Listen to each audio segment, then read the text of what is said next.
the one filtering our blood and removing the waste from our body in the form of urine.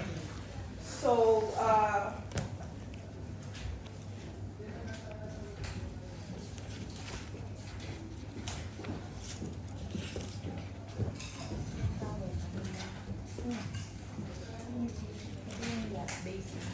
urinary catheterization is a procedure where a catheter or a flexible tube inserted into your bladder to empty it of urine.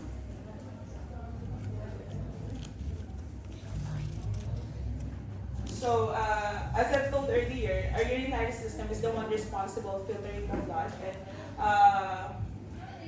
with the excretion of the waste in the form of the urine. So, this is the usual process of the urinary system. Kidneys is the one filtering the blood, and then the waste is going down from inside the ureters, going to our bladder. The bladder is the one holding our urine, and then it will goes out of the urethra. That's supposed to be the process of urine going out from our body. But what if now, if urinary system is the one responsible for excreting the urine, why do we need the catheterization? Oo nga, why?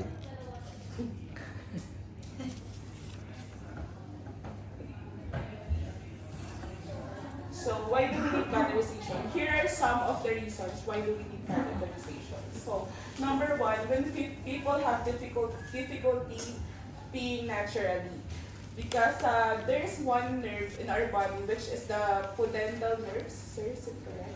Which is responsible for which affects the control of fecal and urinary. And then if it's not functioning well, the person will have difficulty peeing naturally. So number two, it can also be used to empty the bladder before or after surgery and to help perform certain tests. So we also do catheterization during if there are some certain medical tests where we need to empty the bladder.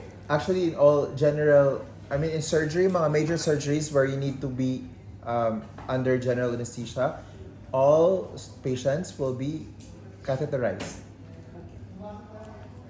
So number three, to allow urine to drain if you have an obstruction in the tube that carries urine out of your bladder. For example, if you have a scarring or prostate enlargement. Number four, to allow you to urinate if you have bladder weakness or nerve damage that affects your ability to urinate. Number five, to drain your bladder during childbirth if you have an epidural anesthetic. Number six, to deliver medicine directly into the bladder, such as during chemotherapy for bladder cancer as a last resort treatment for urinary incontinence when other types of treatment have been unsuccessful. So those are some reasons why do we need catheterization.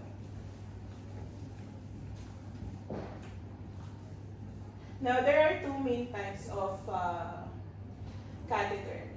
The first one is intermittent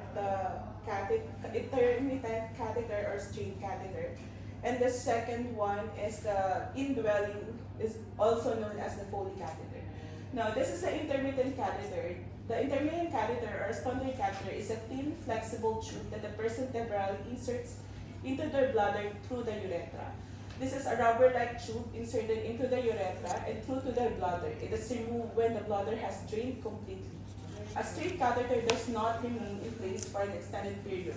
It is intended to be used only once. So, this straight catheter, most of the time, this is used by the patients who has difficulty peeing naturally. So this is used and change daily, unlike indwelling catheter. Correct. Yes. Yeah. So this is the parts of the intermittent catheter. Later, I will show you how it is inserted in the male and female patients. So this is a straight Okay na catheter. yan, next na. So intermittent catheters use one-time use Yeah, lang. one-time use Na lang. it doesn't have to stay long. So Yes. just for the test or yung may mga mabilisan lang, Yeah. we will use this intermittent catheter. What do you mean by intermittent? Intermittent, No, the salita intermittent. The word intermittent. narinig ko siya sa as fasting. So ano yung intermittent fasting? Wait lang. So hindi siya tuloy-tuloy, right? Yes. There's only specific period or specific number of times lang. Intermittent meaning it's not continuous. It's not indwelling. Okay, anyway, next. Which is the other type of cath? The next type is the indwelling or Foley catheter. Unlike the intermittent catheter, most indwelling catheters need to be changed at least every 3 months. They are left, they are left in place. So this is one sample of the Doon. Yes, yeah. of the Foley catheter. Yeah, usually the Foley catheters have 2 ports. 2 ports. The balloon port and the urine drainage port. The balloon port is the one where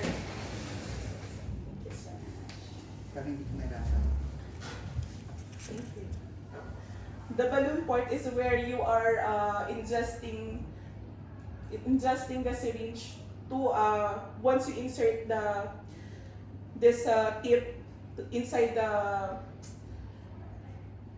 the bladder of the patient. This is where you ingest the syringe to make the balloon filled with sterile water from balloon point. You show it later, right? Hmm? You will show it later. Yeah. Okay. Demo mo daw sa sarili mo. Pwede naman, yeah. So this is one sample. For the female, usually we are inserting the catheter in the urinary meatus, in the opening of the urethra. So this here in the male, they are gently inserting the catheter in the urethra opening of the penis. They are moving the catheter in until urine begins to flow out, and then once it's flowing out, they will insert it again about 2 to 5 centimeter or more for the bladder to be emptied fully. So, and then they will let the urine drain into the container or the toilet. So this is also the image of for the female. This is also the image. So this is the picture of the female where this is the urethra, the vagina, and the catheter will be inserted on the urethra. So the one with the circle. Have you seen your urethra? Nakita mo na? Ah, okay. Kayo guys, did you see? Ikaw nakita mo? Ha?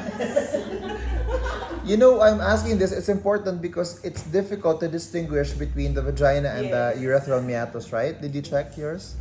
Yes, sir. Okay. If you really check, you have to take a picture.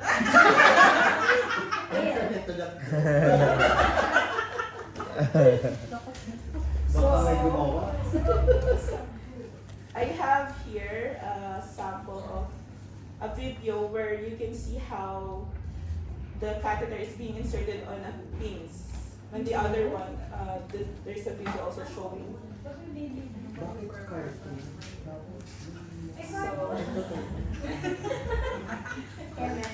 So here you need to position the urethra, clean the glans penis with an antiseptic solution. Pause nga. What do you mean glans penis? Anong glans penis? Sa labas. Ha? Wait lang, sis. Yung balat. The rounded Yung chicken part skin for ba yun? Oo, sir. The balat is the foreskin. So, yung ulo ng penis is the glans penis, right? So, Or the antiseptic. clitoris. Who will do this, by the way? Are we allowed to do this? No, sir. Only the nurse is the one inserting the... Okay. So let me just reiterate that we should not be doing this, right? Yes. Yeah. Hindi to task ng CNA. Only Only we the nurse. assist the nurse, we do the aftercare, we give them what they require during the procedure. It's either the doctors or without the doctors, the nurses who will do the catheterization. Actually, it's the doctors talaga at first. Okay? So, continue. So now you have to do disinfect the site. Pero hindi ganun yung disinfect. When you disinfect the site, you get a cotton ball, you have to wipe it like that. So, talagang malinis siya, hindi yung tutuluan lang na ganyan. Okay? So next, insert the insertion of the Foley catheter. Foley catheter, is it pang matagalan or pang mabilisan lang? Okay, cool. And then you put And then you lubricant. put the lubricant on the tip of the catheter. So to answer your questions, di ba sabi niyo, ang sakit, ang sakit. There are a lot of lubricants na right now na may ano din siya, anesthetic effect. So when they lubricate the tip, pag insert nun, may anesthetic na. So hindi na siya masyadong masakit. Pero yes, it is really masakit. Ha? Nabibili ba sa butika? Yeah. Okay, and Oo the naman urinary bag insertion on the port. Advance the catheter into the urethra. Parang dali, di ba? Pero sa toong buhay, hindi siya madali. Inflate the balloon with the saline solution. Ano ba yan? Saline? Ano ba to? Saline? Depende Si Saline. Hindi ako si Saline. I will never be Saline. Saline. Saline. Uy, hindi na kayo guys. Para matapos na. What is saline solution daw? Salt water. So are we allowed to put salt in the balloon or is it distilled water? As per salt water that contains 0.9% salt. Well, actually, as much as possible, ang ginagamit ng mga Saline doctors, water. distilled water. Because if you imagine that, inside the balloon, if it creates later, di ba pang matagalan to, sabi mo, it will take time. I mean, this is indwelling catheter, meaning it will, Take at Like- least 3 months. yes. So, eventually, those saline solution will be parang mag-deposit siya into a salt. Now, if imagine mo in the ball, there are salt, could it puncture the balloon? Yes. Pag ma-puncture ang balloon, pwede ba siyang ma-dislodge sa catheter? Yes, that's why they don't use saline solution. Instead, they use distilled water. Third question. Sa catheter, once you've inserted it, there's no control from the organ to urinate, right? So it's just a continuous discharge. Yes, you will not feel the urge to urinate anymore. So that's why if for example, you were on catheter for let's say 3 months, so eventually you will lose that kind of feeling of you want to pee. So before they remove the catheter, you have to exercise again the feeling of or the urge to urinate. So you will lock the urinary bag, you let them feel that the bladder is full, and then you open it again, and then you do it again 3 times to make sure that you still have that capacity to feel the urge to urinate. Otherwise, baka may chance makateter ka na naman. Okay, next.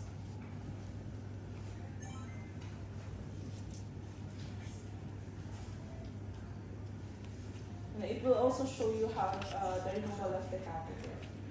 So since the balloon is inflated inside, if you're going to remove it, you're going to inflate the balloon using the syringe. The same amount of the water that you inserted inside the balloon, that's also the same amount you're going to remove.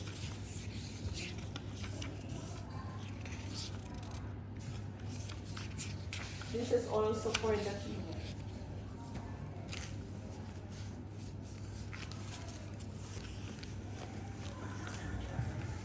This is only a 1-minute withdrawal.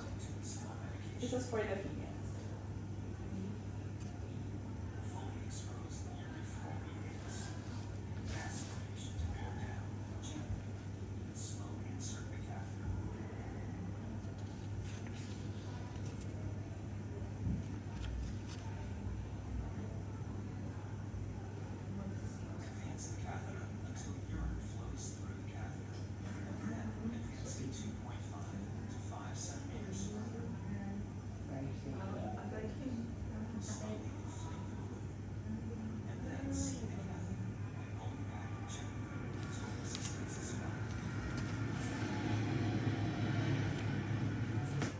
Mapalapag na po tayo sa Ninoy Aquino International Airport. Here's none.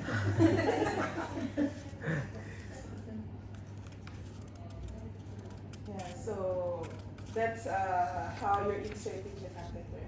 Next part is the carrying of the catheter. And these are some precautions for care of the catheter. Always wash your hands before and after carrying of the patient and catheter. Make sure that there are no blockages or leakages in the tube. Keep the drainage bag below the bladder level without touching the floor. Maintain the genital hygiene for the patient. Patient should be kept well hydrated. Keep a record of water intake and urine output. So this is the catheter procedure.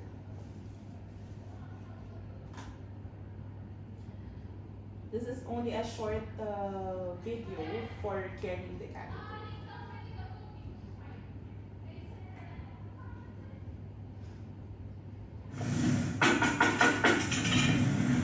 Hi, Mr. Bragg. My name is Betsy. I'm your nursing assistant today, and I'm here to clean your catheter. So first, Privacy is provided with a curtain, screen, or door. Privacy.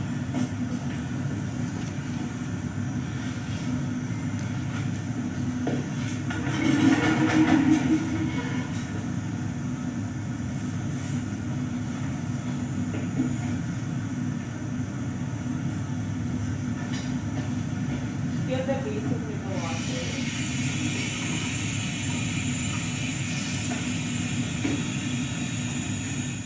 Before washing, the candidate checks the water temperature for safety. We do this using our elbow to ensure gloves are easily placed over the hand.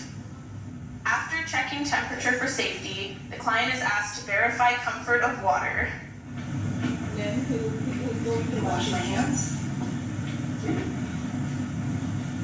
Then he will put on clean gloves. The candidate puts on clean gloves before washing.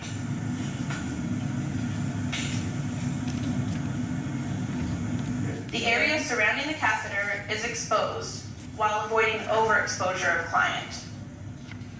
The candidate places linen protector under perineal area before washing.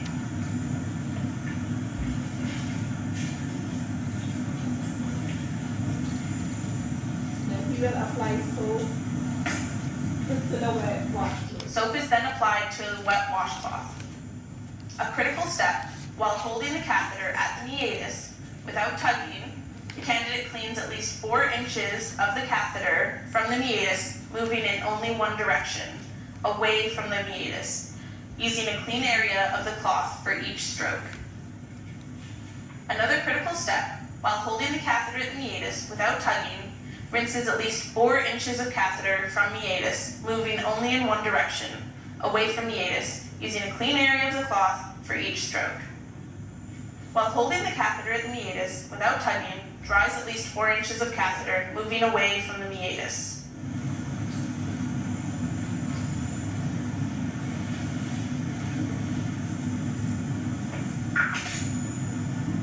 The wash basin is then emptied, with the contents going into the bedside commode or toilet.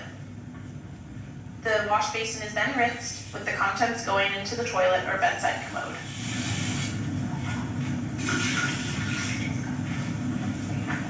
The basin is then dried. After rinsing and drying basin, the basin is placed in the designated dirty supply area. After disposing of used linen and cleaning equipment, removes and disposes of gloves into waste container, and washes hands. The candidate provides signaling device and ensures the bed is in low position. Wash my hands. This girl's complete. So that's how the demonstration of caring for the catheter.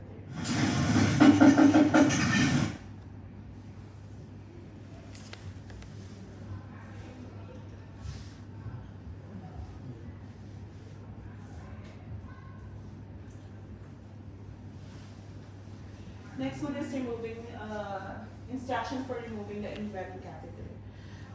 First one is follow the direction closely if the catheter doesn't come out with a gently pulling stop, and call your healthcare provider right away. First, we need to empty the bag of urine if needed. Wash your hands with soap and clean running water, then dry them well. Gather your supplies. This includes a waste basket, a towel, and a syringe that was given to you by the healthcare provider.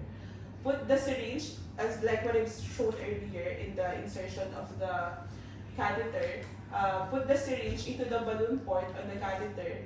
The syringe fit tightly into the port with a firm push and twist motion. In the Foley catheter, once we inserted the Foley catheter, there's a balloon inside so that the catheter will remain in place. So when we are going to remove the catheter, we need to inflate that balloon using the syringe as well. And then once the balloon is inflated already, wait as the water from the balloon empties into the syringe.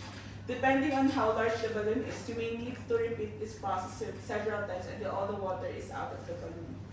Once the balloon is emptied, gently pull out the catheter. Put the used catheter in the waste basket. Also throw away the syringe. Use the towel to wipe out any spilled water or urine if needed, and then wash your hands.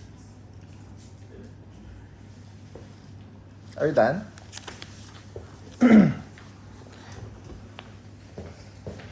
So, guys, do you have any questions for her? Now we will do the demo.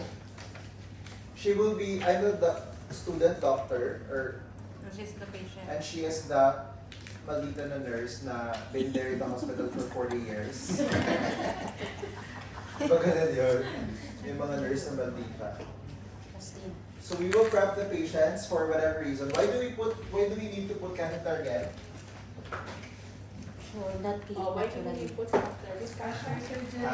Maldita na. Maybe the surgery, maybe the patient has it's unable to hold the urine, pee or something.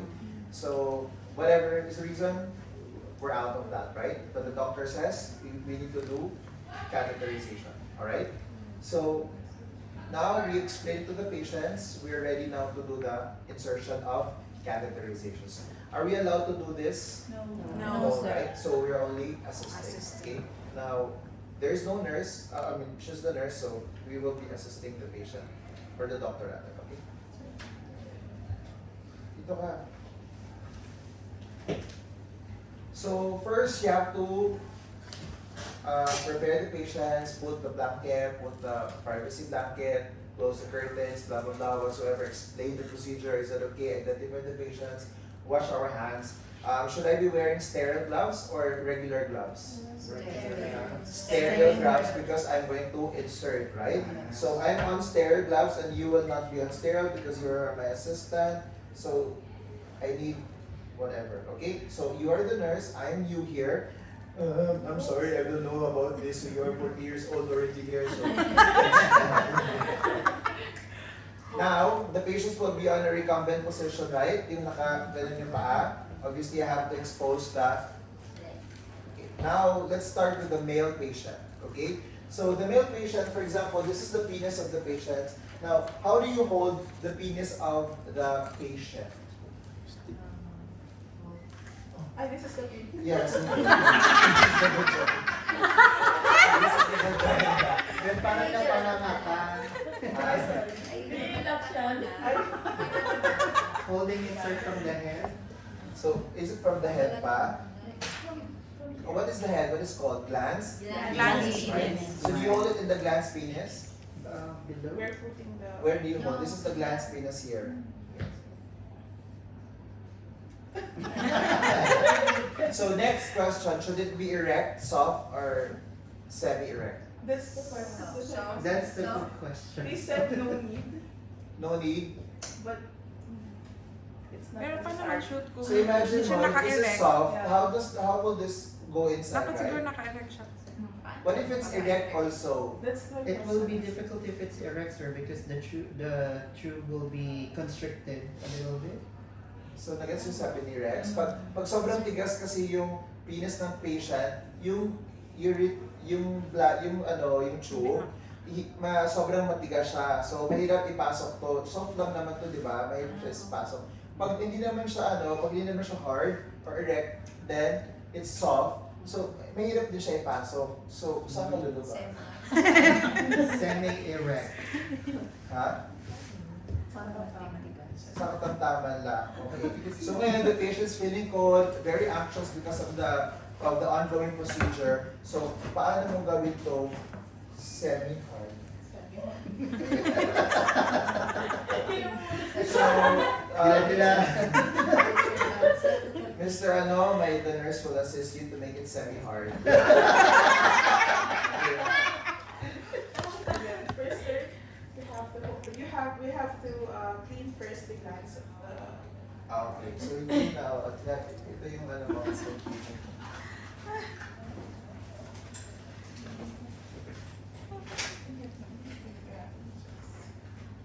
then ito may betadine na to, right? So you have to clean it from the meatus and then away from the meatus, right? And then from there, dapat yung pang glans penis to the shaft and then discard. And then do the same thing and then discard and then discard. Okay? So you have usually parang yung paper na nandito, yung may butas, there's a hole. So only the penis is outside, right? So the rest is already have betadine, I already prepped it, so now I'm wearing ano. So first things first, you have to make this semi-erect. Sir, she will help you to make it semi-erect. I cannot help you with that. Ano gagawin mo, Mars? I think Christine Jordan. She's an expert on that. So ano yung first na gagawin ko? Yeah, So now is I'm going to insert na the catheter, right? we need to put first the lubricant. Okay. Now I'm gloved already. I'm gloved, so I am sterile gloved, right? So give me the lubricant first. Paano ko hahawakan yan? O ayan na. Eh di nawala na, hindi na ako naka-sterile. Bigyan mo kasi, sir. Ilagay mo sa kamay ni Sir. Ilagay mo lang. Huwag mo na buksan. Talagang nilagay na talaga. So nilagay na ako ng ano. Next is yung, ito, folicat. So how do you open that? Is this sterile? It should be. It should be sterile, right? Hindi nakawawang lang dyan. So open it like that and give it to me. So may ano siya, i-open it like that. Hindi naman siya pepe. Yung gano'n, i-open yung I-open mo, plastic ganun niya. daw. May plastic. I-open mo na yung plastic. Okay? Tapos huhugutin ko na yun. Ako na. Kasi nakabuhugot na siya. Okay. Ganun pala yan. Yun pala yun. Tapos, alalayan mo lang. Kasi pag hindi mo siya alalayan, ng ano, pag gano'n mo, nabutang sa mukha yun. So, dapat, alalay lang. Okay? So, ito, i-lubricate natin dito ng mga few inches, right? If nakikita din dyan, may butas yan, no? Okay, so, Nasaan yung balloon? ito na. Asan yung syringe mo na may needle? Ito, maglagay ka ng konting water dyan. So, ngayon, insert na tayo. Sir, mag-insert na po tayo in the, inhale and exhale lang ng malalim. Tapos, let me know kung kaya or if you can bear the pain or if not, if it's painful or whatsoever, right? Semi-erect, erect, or soft? Ano nga to? Semi-erect. Semi-erect. Soft pa.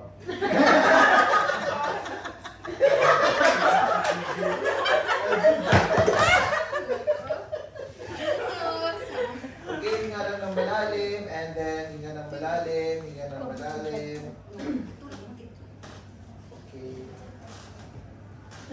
Okay. So nakapasok na tayo. And then, what are we expecting from here? Urine. Ano dapat maglabas dito? Urine? Okay. Ayun na. Ma'am! Ma'am, ang urine! So, ano na ma'am? Basa na tayo. Ma'am, bilis! Wala na. Basa na ng ihi. Kamay mo tinabubok mo. We need to put May anak. Bigyan mo lang ako ng kidney basin.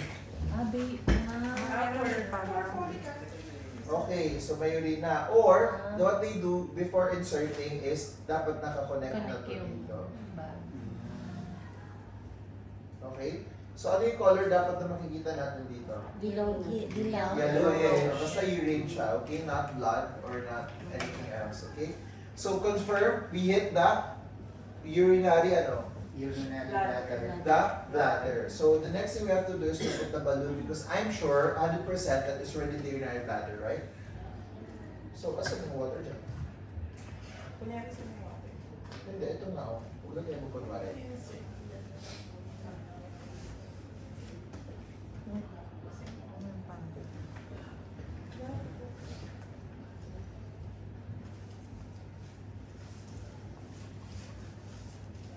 So mag-aspirate tayo ng it depends kung gaano, it depends sa doctor. Sometimes you say 20 cc, 10 cc, it depends. This, by the way guys, is the French or the color or the size of the catheter. So it's different color means different size. Okay?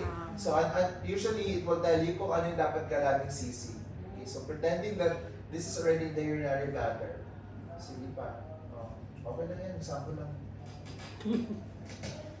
Okay? So, here, can you recap it? Recap mo lang. And then remove the needle. Remove the needle.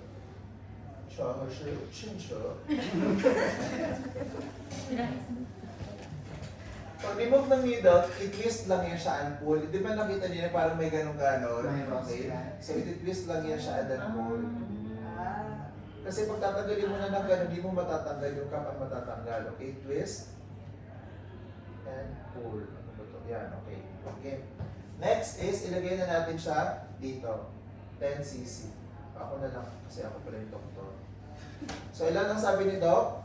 10 cc. Hindi ko alam kung magkakasya ba ito. Ayaw nga niya.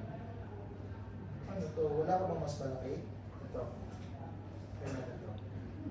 Para makita ninyo kung ano yung itsura niya ba.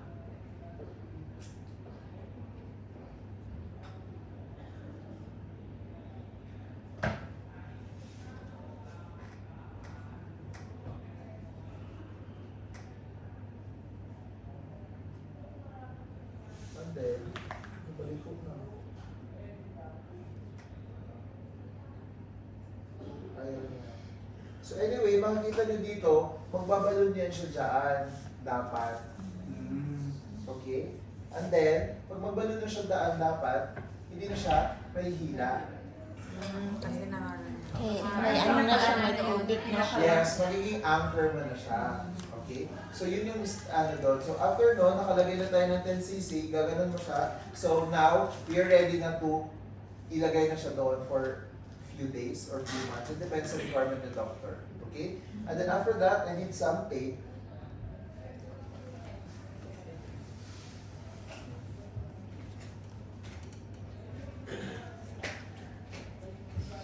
Okay. I-tape na. Ready ka na. So na okay na si doc, okay na si patient pala. Nalagay na siya doon. Then ikaw na ang mag-tape. Okay? So paano mag-tape kung lalaki?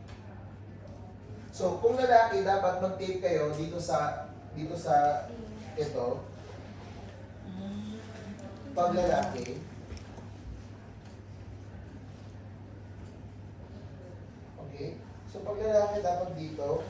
So, ang yung penis nandito, tapos dito yung sa lalaki, okay? Pag babae naman sa hips or yung sa inside ng thigh, so, dapat dito siya ilagay pag babae. Okay?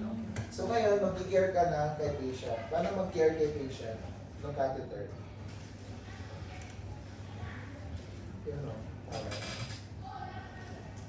First, we Okay have lang, madali. So paano mag-care ng patient in daily care lang? So who will do the daily care? You na sa CNA, right? O, ikaw na.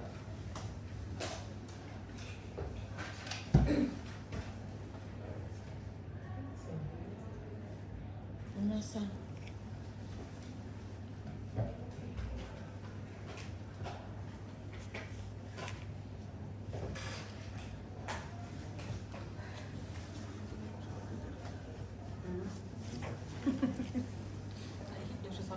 So first we have to introduce ourselves with the patient. Hi, Miss Carlson. I'm Elisa. I'll be your CNA today. And then we will provide the privacy to the patient. And then, we need to check with the basin, we need to take the water in the water Gamit din pala. faucet. And then we need to check if the water is safe for if the temperature of the water is okay for the safety of the patients. Paano mag-check ng temperature? Tinuruan Yung sa natin elbow, Mars. sir. Elbow. Ito, Mars. Ano nga, ganunin mo? And then, Bakit elbow? Elbow or hands. Elbow or inner. This one, finger. Bakit elbow? so, Bakit daw elbow? bakit daw elbow? Sensitive? No, kulang siya. Yung elbow, sir, kasi ano Kasi siya, siya na. yung Ito kasi temperature pag-hands is... kasi may always sometimes na- cold and hot. So sometimes our hands Oh, is... sige, okay. Valid kayo lahat. Tama yun. And aside from that, to add to it, tapos, di ba kasi nag-gloves sa mga nurses at mga doctor? Kung ito yung gagamitin mo, mababasa. So, instead of this, ito na lang ang gagamitin. Pero tama din naman kayo. Okay? So, ano na tayo? Nag-clean ka na privacy and everything, na water na. Okay, what's next? And then we need to wash my hands and then Oh, put tapos a na. stereo gloves. Tapos na. So, mag-care na tayo diretso. I will need to put some soap on the towel. Washcloth. Washcloth. And then like this. And then I need to Put the sir, sabon. I will be cleaning more Inis. What, knife? Catheter lang. Di ba may mag-ano sa inyo ng pericare? May magre-report mo ng pericare sa inyo? Pericare? Yeah, genital. Genital yung mga ganon? O wala. Since nandito ko na, ikaw na. Okay. So, you put the back blanket for privacy and everything. So, now you have my penis Yeah, we need or to expose yours. the penis of the patient. Nagpapawisan ka na, Mars. Sige, naman natin checks. And then, we need to clean the catheter at least 4 inches out. So, catheter ba muna bago ang penis or penis muna bago ang catheter? Penis. Oh, penis muna tayo. Magari wala pa catheter. Okay. Inside the urinary hiatus and then outside. Wala na. But inside the urinary hiatus. So, paano mag-hawak ng penis mo? Very ikaw yan. Tapos, uncircumcised patient. Uncircumcised. So you have to pull the skin Hello. down. No, kasi may ano pa dito, may Yeah, we skin need pa. to pull it down. And then Shaft. leave this the shaft and then once it's clean, we need to put it back. Okay, clean na. Meron put it down first and then So you start cleaning from the center going center outside, going right? outside. Yes. And then once it's clean, I need to put it back. And then clean outside. Clean So, tapos ngayon, so sabi na yung hawak-hawak na, lumaki na yung... So, what do you do